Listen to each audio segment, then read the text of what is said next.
Good afternoon, everybody, and welcome to today's webinar. Thank you for attending today, our last one for the year. So it's Christmas, finally. I can't believe it. I can't believe how quickly the last 12 months have gone already. So this webinar is going to be a nice, simple one because we're just covering standards 7.1, 7.2, 7.3, 7.4, 5 and 8.1 and 8.2, which is more around your regulatory compliance. So we'll be going through a few things around those, but I'm also going to be going through some of the new changes that are going to be happening next year, which are all very exciting. Okay, so let's get started. So as per usual, if you have any questions, please pop them in the chat box on the left-hand side of the screen, and I'll answer your questions as I move through the webinar. I seem to have my second slide missing, so which includes that this is part of your continuous improvement process and that you should hold your last Q&C meeting for the year, which should be minuted with what you've reviewed through this webinar, but also any policies and procedures that are related to this that you have reviewed. And it may be that you may need to make some changes to those. Okay.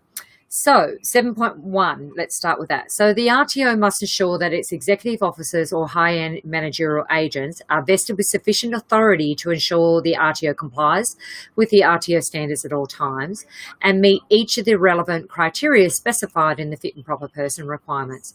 So there's been a few changes with 7.1, in particular with the fit and proper person requirements for initial registration, which we're actually thinking that that's actually going to change also for re-registrations.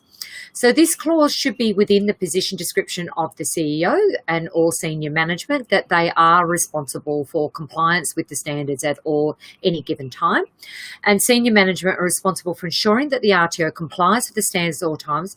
The best way to ensure this is to conduct an annual internal audit or have assistance check, which we could come out and conduct assistance check as an external party into your organisation. So all senior management who make significant decisions about the RTO are to complete a fit and proper person form. So the fit and proper person form is a statement that you sign that declares that you are a fit and proper person to be working within a senior management role within a training organisation. So the major changes that have happened with the fit and proper person form is that if you have had any family members, mothers, brothers, fathers, sisters, aunts, uncles, anybody who's related to you who has owned and operated in the past or currently an RTO or CRICOS organisation, you need to declare them on the fit and proper person form. And this includes de facto arrangements as well. So what they're doing is they're identifying, have you previously owned an RTO and do you have any family members who does? Now, some of the issues that ASQA have found is that people who are setting up RTOs, they're breaking those RTOs or becoming non-compliant and they lose their registration, and then they set up another RTO in another family member's name. So what they're trying to do is actually monitor that to make sure that they're not opening up numerous training organisations under a different pseudonym or a different name. So they're just trying to keep track of it. Now, there's nothing wrong with having multiple RTOs or CRICOS organisations or having family members who are involved in the training industry. It's just that ASQA are going to link them. So there's no problem with being listed on more than one RTO's senior management board. You can do that. That's not a problem. There's many people who do that. But they're just going to link all of those training organisations together. So that's the main thing that they're changing there. So that applies to initial registration, but if you have any changes of directors, if you have a change of CEO or anybody who moves into a senior management role, so it could be as a compliance officer or a principal executive officer, or it could be that it could be someone within the organisation who is responsible for making significant changes within the organisation. So we have a question. If you have already filled in one, do you have to fill in again? Good question. Re-registration, yes. So there will be a requirement that you'll need to complete a new fit and proper person. Even if there is no changes, each year when you do your re-registration. So what they'll do is, part of the requirements for re-registration is you'll need to upload all the details of each of the directors and each of the senior management positions with a fit and proper person as part of your re-registration process. So it's, generally it's going to be every 5 to 7 years.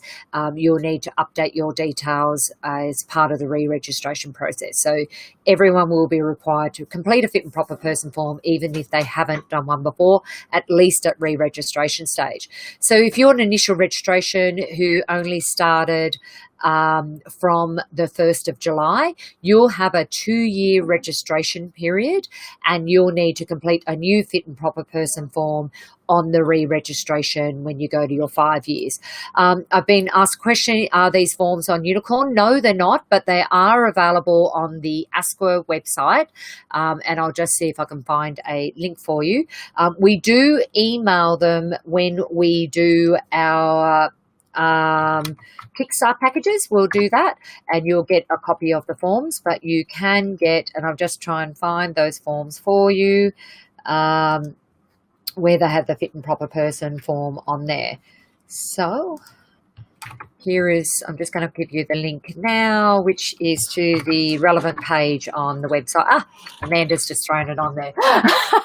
I'll just rely on Amanda. Amanda's just over there, so she's listening in and helping out there. So great. So yes, so you can go. Okay. And Amanda, just letting you know, you need to change it to all, not private to presenter. Oh, it doesn't let you. Oh, okay. All right. Unless I make you a presenter. Okay. All right. We can fix that. Okay.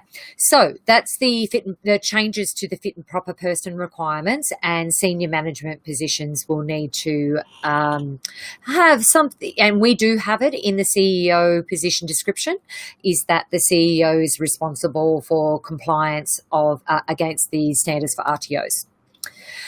7.2. So 7.2 is the RTO satisfies the financial viability risk assessment requirements. So there's been some changes with financial viability, and any of our clients who are currently doing initial registration, you'll see that there has been some major changes. So the major changes for initial registration, and the reason why I'm going to share this with everybody is because, well, generally what changes in one section will change in other sections like re-registration. So the changes in financial viability is a requirement that you'll need to complete a financial viability risk assessment, which is slightly different, a lot more involved than the previous financial viability risk assessment. Now, this financial viability needs to be included if you are only registered within the last 2 years. Whenever you go to do an addition to scope, you'll also need to do a financial viability risk assessment. So even if you're already registered, but if you were registered within the last 2 years, you'll also need to conduct a financial viability risk assessment. And my crystal ball says that in the future, I'm thinking this is going to happen for re-registers, because they've got a lot more focus now on strategic business planning and how is the organisation ensuring that they have the capacity to provide general quality education into the future.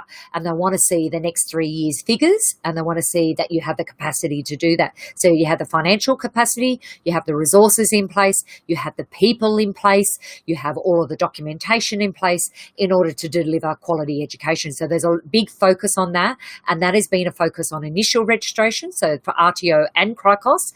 And when you go for CRICOS registration following RTO registration, you'll have to go through this whole process again for financial viability risk assessment. So within that financial viability risk assessment, you have to do projected profit and loss, but it's now down to the month. So for the first year, it's on a monthly basis you'll need to show your projections, not just annually. And for the second and third year, it'll be your annual basis. So you really need to look at your figures and look at what you're doing. Now, if you're already an RTO and now you're applying for CRICOS, you should take your RTO figures and adapt them for CRICOS. If you're doing an addition to scope, you should look at your current figures and improve those and readjust them to what's actually happening with your organization.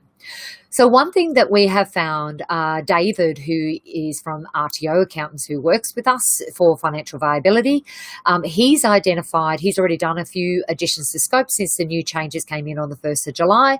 And what has happened is he's identified that a lot of people are just trying to resubmit their financial viability that they did for their initial registration. You're not allowed to do that. ASCA are actually asking, well, what has changed? What you should have had student enrollments. You need to demonstrate that with your financial figures. Now, what David has identified is that there actually have been people who haven't had any student numbers yet. So they've had their initial registration. Now they're adding an addition to scope. They actually haven't had any students yet.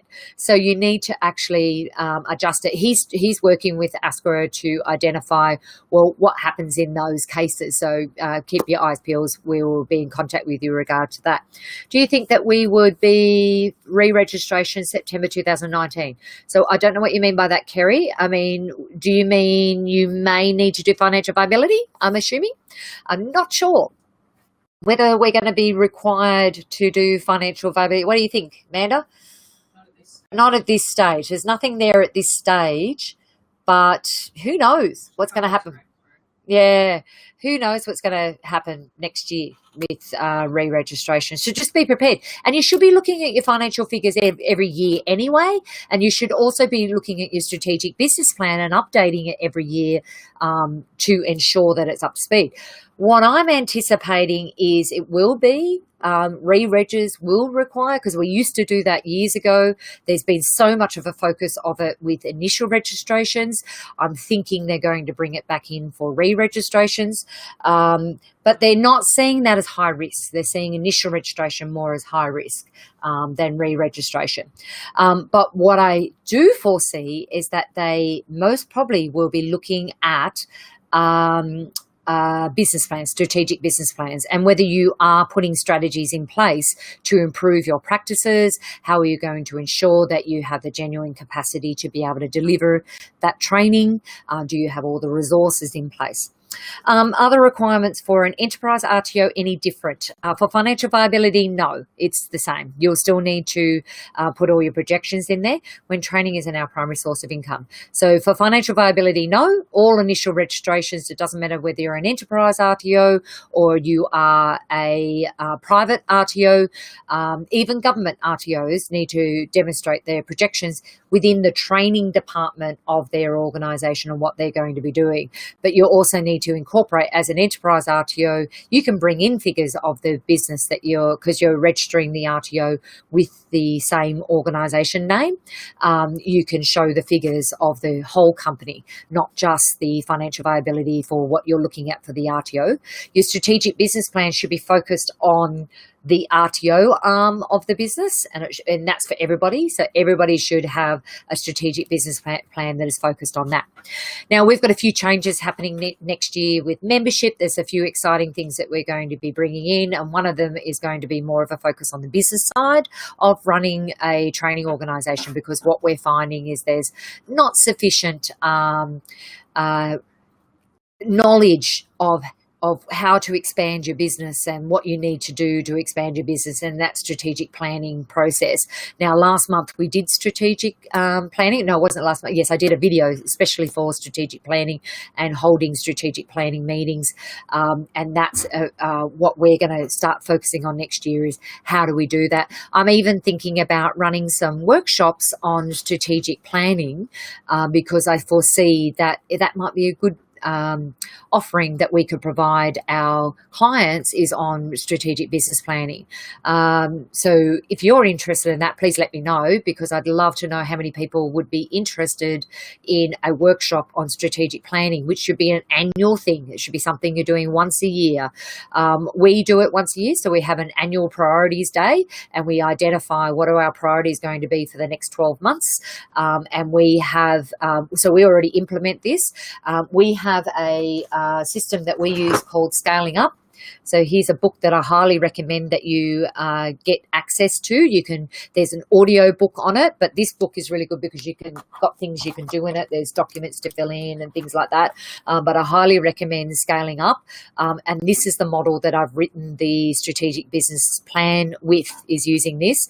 And we're looking at, with our membership, that clients get this. And it's something that I really want to help our clients with, is because I really want you to excel in your business. It's not just getting your registration and being compliant, it's how can you excel. One of the things that we've changed in our vision is setting the standard for quality education. So how can we raise the bar with all of our clients to ensure that we've got quality education and that you have the capacity to do that. So what I want to introduce within our monthly membership is that strategic business planning, how to grow your business, and that side, the financial side, the marketing and how to get sales and that sort of stuff, which is my background. That's where I used to deliver training in prior to becoming compliance person. I worked very much in marketing, business development and growth, and I've done a lot of work on that personally over the last 10 to 20 years, where I've implemented it into my own business. So I want to teach you what we've been doing within our organization and how to grow your business. Okay. So with 7.2, the CEO and any other senior management positions are responsible for ensuring that the RTO is financially viable at all times. So the way you can do that is by holding strategic planning meetings each year, and then setting your goals for the year. We have an online system called Align, and Align is where we put our annual priorities. We've got quarterly priorities, monthly priorities, and we align all our tasks against those priorities. So we have 4 company priorities. So one is client capacity that we have at the moment. The second one is team, knowledge and capacity. Business development and growth is the third one. And the fourth one is systems. So all the systems that we use and how we can improve those. And in particular, like Unicorn. So we're improving Unicorn, and we've got this exciting new membership platform that we're going to be launching in the new year. So this is the last month that we're going to be on any meeting. Next year, you're going to get an invitation from GoToWebinar. So GoToWebinar is where you'll log in for your monthly webinars, and we'll send you an invite to that. And that is all the recordings for that will be stored in GoToWebinar, so you'll have access to those, but it will also be on an online learning platform. And on that online learning platform, we're going to have online courses that are going to be specifically for admin staff, managers, and compliance. To come and say hello. Not quite ready yet, so hold on.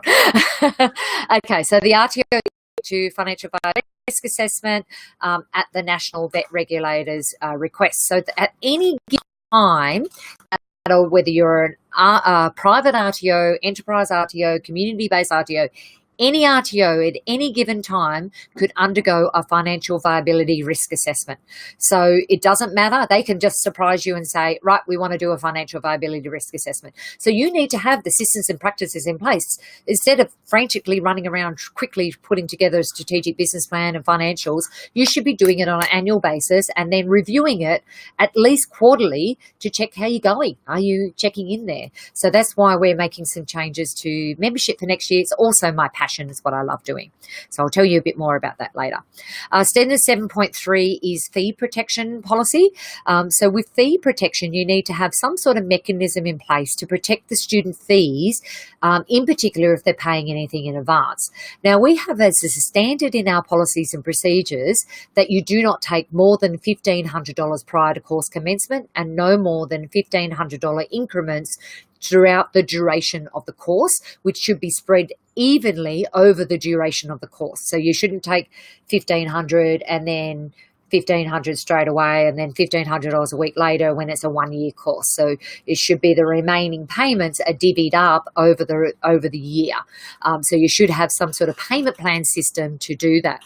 So all student fees will be protected by one or more of the following measures. So you can do a threshold for prepaid fees, which is the no more than $1,500.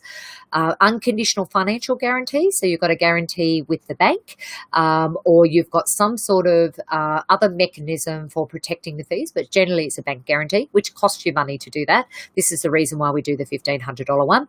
Or tuition assurance scheme, which is generally what CRICOS providers would do, because they have a tuition assurance scheme which is specifically for international students, for CRICOS providers, and everyone who is a CRICOS provider must have their student fees protected under tuition assurance scheme. Prepaid fees include all fees paid in advance from individual learners and prospective students. These requirements do not apply to employers engaging the RTO to provide them with training or assessment. So if your client is an employer and you're training their students, this does not apply with prepaid fees. You can charge more upfront for an employer, because generally you will do an invoicing sort of system. It's when you're charging the student direct. And if you're an enterprise RTO, this does not apply to you at all, because you're not charging any fees, unless you are charging fees. But generally with enterprise RTOs, they would not be charging any fees. Fees include all fees that the student is required to pay to complete the course. So this includes their enrollment fee, any administration fees, course documentation fees, equipment fees that you may have, excursion fees if you're having to do that. I know some clients who do things like work placement overseas. You have to be clear and transparent with any fees that are going to be associated with that. So things like travel costs, accommodation and things like that. So you've got to be clear and transparent prior to course commencement, all of the fees. So there's no surprises once they start the course. It shouldn't be they start the course and now here's a fee, and now here's another fee, and now here's another fee. It should be clear and transparent up front, it should be focused on that. The RTO ensure that all the fees are clear and transparent on their course marketing materials. Prior to course commencement, they should have all details about the course fees. So these some examples of the threshold fee. So one is the $1,500 prior to course commencement, and then there's progress payments. It must be clear how the progress payments are to be paid by the student. Are they doing it by direct debit? Are they required to pay an invoice? You need to make it clear on your marketing material how that would be, or on your invoice, or what you're providing them, or maybe a quote. Unconditional financial guarantee and tuition assurance scheme. So that's generally a bank guarantee. So the RTO will need to apply through their bank for this guarantee, and a fee is charged by the bank, and it can be quite expensive. So you just need to, just depends on how much fees you've got coming in, and on your business model and how you want to manage those fees. Tuition assurance scheme at present only if, it's not ACPEC, that I didn't update that. It's actually no longer that, it's the TPS. There's actually a website where you can get it. ACPEC, I don't think are doing it at all anymore, but it's required for all CRICOS providers, and the TPS is not available to RTOs. So they have this in the standards that you can apply for tuition assurance scheme, but there doesn't seem to be a mechanism there. Now you can also apply for your own mechanism and submit it to ASQA for approval. It's quite a process if you want to do that, but if you want to have any other fee protection measure, you need to write out what the policy and procedure will be on that and submit it to ASQA. In our documentation for the policies and procedures, it's $1,500 prior to course commencement, and then progress payments. 7.4, the RTO holds public liability insurance that covers the scope of its operations throughout its registration period. So this includes public liability insurance that will meet the size and scope of your registration. So how many students are you projecting to have? What type of equipment will they be working with? So they're taking in the safety factors, and if they're working with high risk equipment, you should have a higher level of insurance, and if you're just doing soft skills, then the minimum is 10 million that you will need to have in place. We recommend you also get professional indemnity, but it's not required. I highly recommend, if your initial registration and you haven't submitted yet, I wouldn't get professional indemnity until you start training, but I highly recommend it, because if your trainers deliver any training and assessment that ends up in a critical incident, so they've gone into the workplace and a critical incident occurs, the insurance company is going to target the training organisation if it is found that the training of the student wasn't sufficient. So I highly, highly recommend that you get professional indemnity to protect the RTO. And if your trainers are contractors, it might be wise for them to also get professional indemnity in place. I've got a question. Vet student loan RTOs must be signed to a tuition assurance scheme.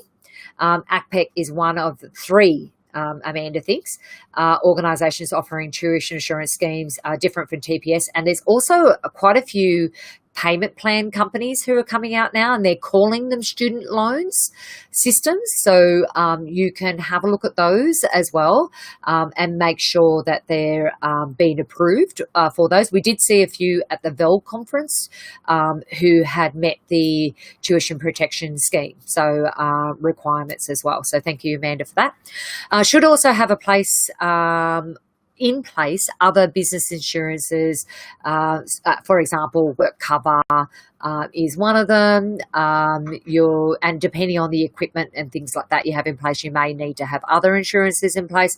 I'd also personally, as a director of the RTO, you should have insurance on yourself just in case something happens to you, so that you've got insurance there to keep the business running if you happen to fall ill or something happened and you needed to be away from the business, so that you can afford to pay someone to replace you whilst you're off work. Work cover insurance should be in place if you have employees. Okay, standard 7.5 is on data provision. So data provision requires you to have, under DPR 4 is a VetMIS reporting, which is due at the end of February next year. So you should have an VetMIS compliant database where you can generate an VetMIS compliant report, and all the information we have on the front of our enrolment form template it includes all of the VetMIS data that must be submitted as part of your report and must be submitted into your VetMIS compliant database. You'll notice on the enrolment form, and I'm going to show you this form, we'll have numbers next to the VetMIS data that you are collecting.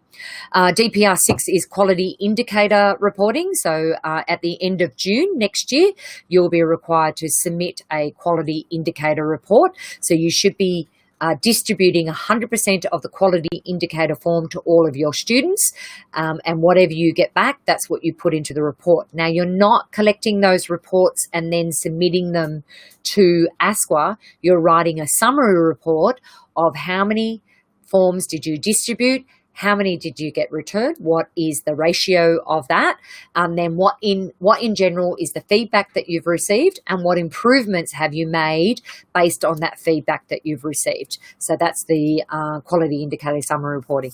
ASQA did a news article on total vet activity data. Okay, cool. I'm just going to share that with everybody. Amanda shared this link.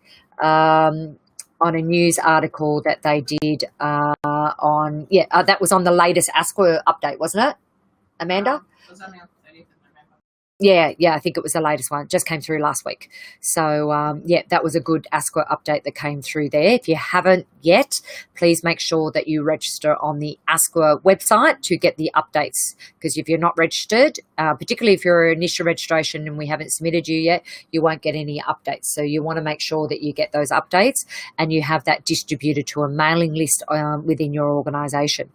So here is the enrolment form. So you'll see in the enrolment form template there are numbers next to some of the headings. Those numbers, everything in this section at the bottom, it is, I think you can see my pointer, everything in this VetMIS data collection is everything that ASQA will need, or NCVER, when you submit your VetMIS data. And then we have some items up the top there as well. So that's all the VetMIS data that we need to submit. So you need to make sure your students are completing all of this form, and in particular, all of those bits that have the numbers next to them that must be completed so that you can enter it into your database and meet the requirements of your VetMIS reporting. And that should be entered into your database. This is the quality indicator form that you should be distributing to 100% of your students, getting the feedback on that, and then you should be writing your summary report. Now, that summary report is available on Unicorn. You'll also get it as an email that's sent out to you, but you can also get the form from the ASCA website. And I know once you get registered, ASCA will contact you and email these forms to you, but we email them to you as part of the initial registration, but you can access it from Unicorn as well. Okay, on to standard 8.1. So the RTO cooperates with the vet regulator. So by providing accurate and truthful responses, so you need to notify ASCA of any changes that you have, but this in particular is at audit. So when you go to audit, or if ASCA ask for you for any information at any given time. Now, we had a whole heap of clients this year, and it happened with a lot of RTOs. It wasn't just, there was about 3 or 4 clients that we had that were contacted, who were contacted with a intent to cancel their registration letter from ASQA because they hadn't responded to their emails that were asking them to submit an vet miss report and a quality indicator report. And there was quite a few dormant RTOs or RTOs who didn't respond whatsoever, who got their registration cancelled because they hadn't submitted their reports. So that's one, is you're not providing accurate and truthful responses because you're not even answering to information requests to the vet regulator and relevant to the RTO's registration. So there was a number of people who lost their registration because of this clause here. In the conduct of audits and the monitoring of its operations, so when they go to audit, you need to participate, you need to respond to their questions and answer to them, and then any that monitoring is your reporting as well. By providing quality performance indicator data, so submitting your reports, by providing information about substantial changes to its operations or in any event that would significantly affect the RTO's ability to comply with these standards within 90 calendar days. So that includes a change of CEO, change of directors within the organisation. If you are changing your head office site, you need to notify that. If you're adding delivery sites, you need to submit that to ASCA within 90 calendar days. But that doesn't apply for CRICOS. We did hear about that. What was that with CRICOS, Amanda? I'm trying to remember. You have to actually notify if there's a change of CEO. You need to notify ASQA before it happens that there's going to be a change of CEO. That just came out in the latest update. We noticed that. So that's a major change if you're looking at buying an RTO or CRICOS provider, not an RTO, a CRICOS provider. You need to notify ASQA. The current owners need to notify ASQA of the intent to change the CEO. But providing information about significant changes to its ownership within 90 calendar days, and in the retention, archiving, retrieval and transfer of records. So making sure that you could have good record retention policies and procedures in place. 8.2, the RTO ensures that any third parties delivering services on its behalf is required under written agreement to cooperate with the vet regulator. We're doing a review of this at the moment, and we will be providing a new third party policy and procedure, and we're actually reviewing all the policies and procedures at the moment. Our aim is to get it out before the end of the year.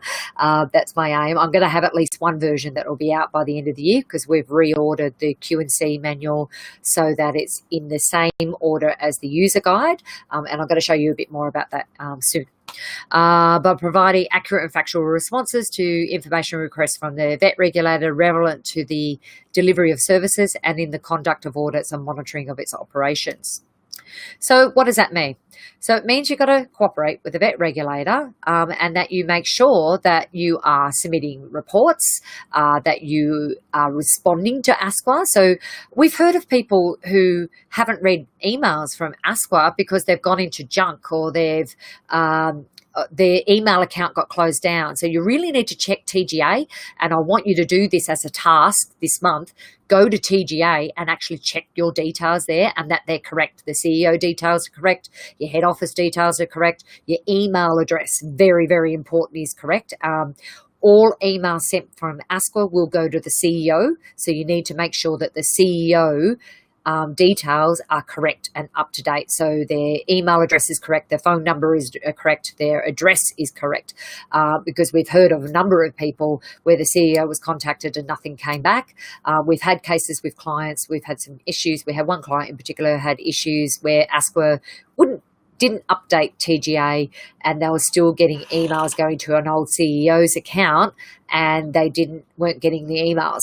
And we were notifying ASQA to let them know that there was a new CEO. We completed a new fit and proper person, and also notified ASQA of a new CEO, but they still weren't getting the emails. So you need to get onto it, and you need to get onto ASQA and make sure that those details are updated. Unfortunately, that responsibility will fall back onto you. But if you receive a notification and you don't respond, that's your fault. It's not ASQA's fault. It doesn't matter whether they've got the wrong email address. We can fight it if you have updated the email addresses, but that should be, get onto TGA right now. Go check your details. Make sure that you've got all of your details are correct for the CEO in particular, but all the people on there. And if there's anybody listed on there who's no longer employed with your organisation, you should need to change it with a new person. Okay, and I think we've gone through everything else there. Oh, okay. So that's it. So we're going to have a Merry Christmas. I'm going to introduce you to some team members today. So we've got Amanda and Emma. So we've only got a little space here. So we're getting around the Christmas tree. Here's Amanda. So Amanda is our operations manager, and we have Emma, who is our membership coordinator. So you'll be speaking to them. Hi. Hi. Hello. So Amanda looks after the operations. She looks after the client liaison officers, and you'll also see her at audit. So Amanda and I both do the audits. And Emma is the person that will be ringing you on a monthly, or has been ringing you on a monthly basis, to make sure that you just doing a check-in, making sure that you've got all your questions answered. So if you get a phone call from Emma, it's because she's just checking in, how you going? Got any questions? Do I say anything? No, not really. Just hi, everyone. And I'll be talking to you soon. Yep, and asking you questions. So we've got a Merry Christmas to HPA. Carrie. Thanks, Carrie. Carrie. And this is all we've got in the office today. So otherwise I'd share with some other people on the team. But if you check out our website, we've actually updated it with photos of the team. And on Unicorn, you'll see photos on there as well. So you'll see those on there. So I'll let these guys go where I go through a bit more. So see you later. Thanks, guys, for coming in. So a little bit more information about what is changing. I got a message from Paul as well. I'm just going to share some two very important documents that you should we will email to you to make sure that you are using these forms. So these forms is the new continuous improvement cycle for 2019. Woo! So we have this continuous improvement cycle poster that you can put up on your wall. Now you will see, I'm going to show you, we have the posters up on our wall. So all the team have the poster. We laminate it and we have it up on our wall within easy access so we can see what standards we're reviewing that month. So you'll see we've got the standards for each month. We've changed them, so they're different. So the continuous improvement cycle and the new PowerPoints for next year are going to be different. So you'll see there's been a little bit of a different with the PowerPoint already. We're updating them. So this one now, this was a suggestion from Emma. So Emma's suggestion was, I don't know what all these standard numbers mean. They don't mean anything to me. And I went, our clients most probably think the same thing. They mostly think, what is standard 1.1 to 1.6? So now you'll see I've got training and assessment strategies. So I've still got the numbers in there, but now I actually have a little bit of detail about what they mean. Now, all of these standards relate to the Q&C manual. So you'll be able to go into the Q&C manual and see how they relate in there. So sorry, I'll just enlarge that a bit. So you'll see each month what we're going to be reviewing. Those standards. So January is very important. It's training and assessment strategies that we're reviewing on the 14th of January. we come back on the 7th, but I need a week to catch up with emails and get our webinars ready and all that sort of stuff. So that'll be the 14th of January will be our first one in 2019. And you are going to be reviewing all your training and assessment strategies, aren't you? Yes, you're going to be updating them. So you, at least once a year, if you haven't done your TASs yet, we're going to be reviewing them anyway as part of your initial registration. If you're already an RTO, you should be reviewing all of your TASs each year and making sure that they actually align with what you're actually doing. So we're going to be doing that in January, but you'll see this new continuous improvement cycle poster. It also tells you when your reports should be submitted. And that month, we will be reviewing those, how to submit. At the start of February, we'll be talking about how to submit your effectiveness report, start of March, annual declaration of compliance, which is due at the end of March. And the start of June, we'll be going through quality indicators and how to submit that for the end of June. Now, if you are doing CRICOS, we also have a new CRICOS poster. So here's our CRICOS poster. So if you're a CRICOS client, we also have a continuous improvement cycle for CRICOS. They align with RTO. So if you're doing RTO and CRICOS, I've aligned them all. So they all work together and we will be reviewing them together. So some of them don't align with anything. So I've just aligned them with something that doesn't align with RTO. And that's when we're going to be reviewing those. And the other exciting news is next year we're launching our CRICOS webinars. So the first one starts on the 21st, Monday the 21st. So it will be on the third Monday of each month at 3 p.m. So RTO is on the first Monday of each month, except for January. It will be on the first Monday of each month at 3 p.m. and CRICOS will be on the third Monday of each month. So if you're just doing CRICOS only, you will only be doing the CRICOS webinar. This is CRICOS membership. You'll only be doing the CRICOS webinar. If you're doing RTO and CRICOS, you'll get both the webinars each month. If you're just doing RTO, you'll just be getting the RTO webinar. So you should download this poster. I'll make sure it also gets emailed out to you so that you all have this poster and have that up somewhere prominent within your organization, and everyone on your team should access it. Now, here is the draft Q&C manual. Dun, dun, dun. So very exciting. This is the new manual that's going to be released. So this is our draft at the moment, but you're going to get this new manual. And what we've done is the new manual is in the same as the cycle. So you'll see they're in the same order as this cycle. When we put them in there. So maybe not the cycle, but they're clustered together like that. So you'll see it's in line with the new user guide from ASQA. So you'll see that. And we have all of the policies and procedures. So, and actually it lines up with the CRICOS. If you're doing RTO and CRICOS, it aligns with that as well. So marketing is together, enrollment and progress, support and progress. Then we have training and assessment, chapter 4. So I've done them in the same chapters as the user guide. So if you're wondering what user guide I'm talking about, it's the user guide for RTOs. So you get this as part of the workshop. We do this, you get this manual as part of the workshop. This comes from ASQA, it's not ours, but we've actually aligned the Q&C manual to go with the user guide. So, and I'm looking forward to the workshops. We've got the workshops this week. CRICOS is on Wednesday, RTO is on Thursday, and assessment validations on Friday. I know, Kerry, I've got members from your team coming along. I've got a few people coming along to the workshops. We've got a very full workshops this week, so I'm very excited about that. We've got a mixture of clients and newbies. Fresh meat, yay. So we'll be going through those workshops this week. So if you're coming, I'm looking forward to catching up with you and seeing you there. And now I'll just get back to that. Oh, I was going to try and show you the new webinar setup, but I couldn't get it up and going. But keep your eyes peeled. You'll be getting an invite from GoToWebinar. And you'll also be getting an invite from, it's called Thinkific, but we're going to try and put it on our website platform. So you'll get an invite anyway, and it will be your membership platform where you'll be able to access courses. I haven't got all the courses developed yet, but all the webinars will be up there. All the last 12 months of webinars will be accessible from it. And then we're going to put it into some course programs.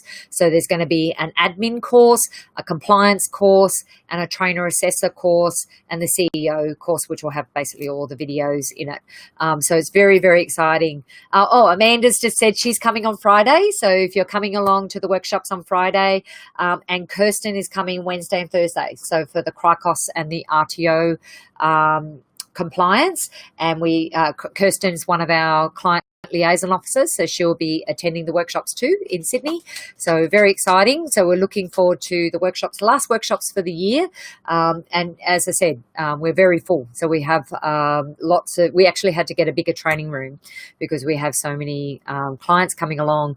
I think on Wednesday is our biggest day. We've got about 18 people coming along to the workshops. So yeah, very exciting.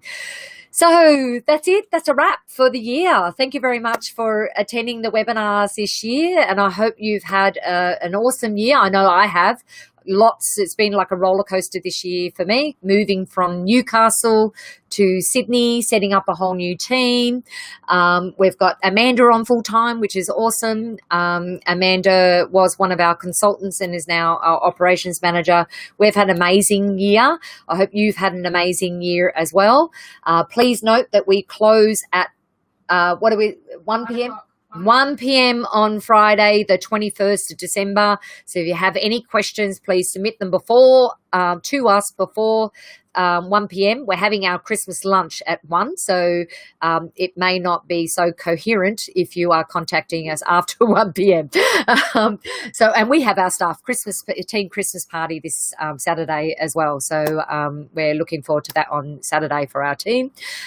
So yes, if you have any questions or anything, please get in contact with us before 1 p.m. on Friday the 21st, and we'll reopen at 9 a.m. on Monday the 7th of January. We actually open at 8:30, but we need to catch up with our emails. So 9 a.m. on Monday the 7th of January. Thank you very much. Oh, Paul, you're coming on Friday. Excellent. I'll look forward to catching up with you on Friday.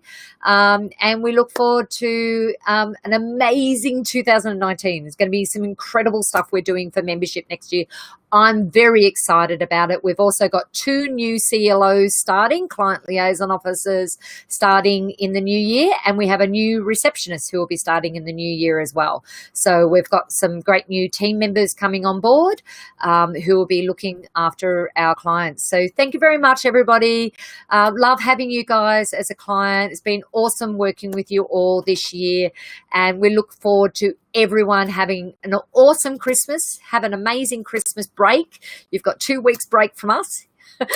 You may get some emails, but you won't be able to contact us over those 2 weeks. Now, if there is anything urgent, you can send me an email, angela@vivacitycoaching.com.au, because of course I'm the business owner. I'll never stop answering my emails and looking at my emails.